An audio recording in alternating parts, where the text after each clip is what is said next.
معیشت کا پہیہ ایک ایسی چیز پر چلتا ہے جسے ہم روز دیکھتے ہیں مگر اس کی طاقت کا اندازہ کم ہی لوگوں کو ہے۔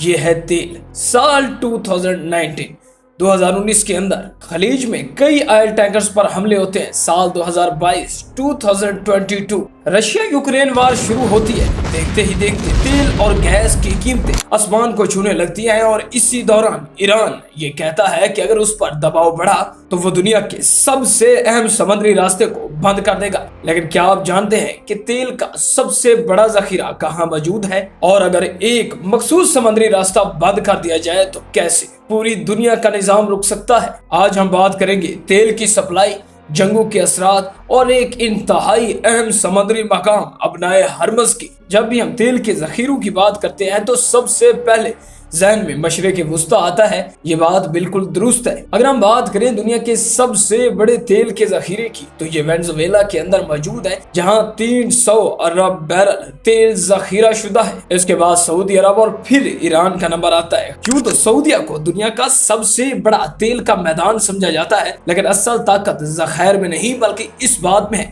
کہ یہ تیل دنیا تک پہنچتا کیسے ہے، تیل کی سپلائی کیسے ہوتی ہے۔ بہت سارے لوگ اس بات سے ناواقف ہیں کہ تیل سیدھا زمین سے نکلتے ہی کیا گاڑیوں کے اندر ڈل جاتا ہے یا یہ ایک پیچیدہ سسٹم سے گزارا جاتا ہے۔ سب سے پہلے اگر تیل کی بات کریں تو زمین سے نکالنے کے بعد اسے ریفائنری سسٹم سے گزارا جاتا ہے اور ریفائنری سسٹم میں اس کی صفائی کے بعد اس کو پیٹرول، ڈیزل اور دیگر مصنوعات میں بدلا جاتا ہے۔ پھر یہاں سب سے اہم پوائنٹ آتا ہے کہ اس تیل کو دنیا میں کس طرح بھیجنا ہے۔ تیل کو پوری دنیا میں سپلائی کرنے کے 3 بڑے طریقے ہیں۔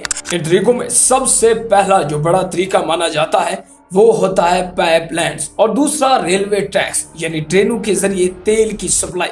تیسرا اور سب سے اہم سپلائی کا جو واحد اور مؤثر ذریعہ سمجھا جاتا ہے وہ ہوتا ہے سمندری جہاز یا سمندر کے راستے سے تیل سپلائی کرنا۔ دنیا میں تقریباً 60% سے زیادہ تیل کی سپلائی سمندری راستوں سے ہی ہو کر گزرتی ہے اور خطرہ بھی یہیں سے ہی شروع ہوتا ہے۔ اب آتے ہیں دنیا کے سب سے اہم سمندری راستے کی جانب یعنی اسٹریٹ آف ہرمز یا ابنائے ہرمز۔ پاکستان اور ایران سمیت دنیا کے بچے بچے کی زبان پر اس وقت ایک ہی لفظ ہے اور وہ ہے ابنائے ہرمز۔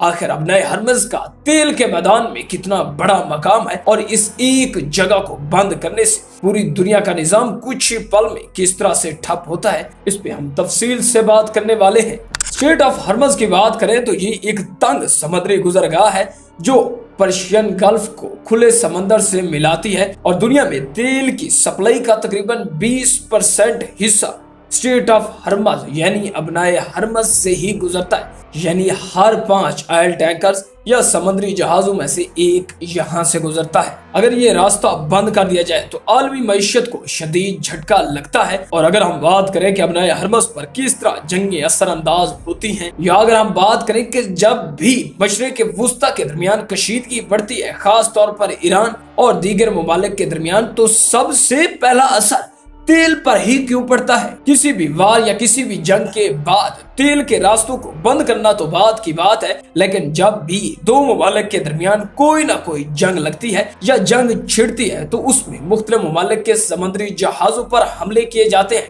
پائپ لائنز کو اڑا دیا جاتا ہے اور ابنائے ہرمز کی طرح مخصوص سمندری راستوں کو بند کر دیا جاتا ہے، جس سے دنیا تیل کا بحران دیکھتی ہے اور راتوں رات تیل کی قیمتیں آسمان سے باتیں کرنے لگتی ہیں۔ اسی طرح سال 2019 دوبارہ سے رپیٹ کرنا چاہیں تو 2019 میں خلیج کے اندر کئی آئل ٹینکرز پر حملے ہوئے۔ سال 2022 رشیا اور یوکرین کی وار شروع ہوتے ہی تیل اور گیس کی قیمتیں آسمان سے باتیں کرنے لگتی ہیں اور یوں دنیا کی کئی کتابوں میں بے شمار قصے پڑھے ہیں جب بھی جنگیں چھڑتی ہیں تو تیل کی قیمتیں آسمان سے باتیں کرنے لگتی ہیں۔ جب بھی کوئی ملک تیل کے مخصوص راستے کو بند کر دیتا ہے تو تیل کی قیمتیں بڑھتی ہیں، عالمی معیشت سست ہوتی ہے اور دنیا کا نظام بحران میں تبدیل ہو جاتا ہے۔ یوں تو کچھ لوگوں کا یہ بھی خیال ہے کہ ابنائے ہرمز ایک بین الاقوامی شاہراہ ہے، اسے روکنے کا حق کسی کو بھی حاصل نہیں، لیکن ایران خوش قسمتی سے جغرافیائی طور پر بے حد مضبوط ہے، جس کے بعد ایران اس سرزمین پر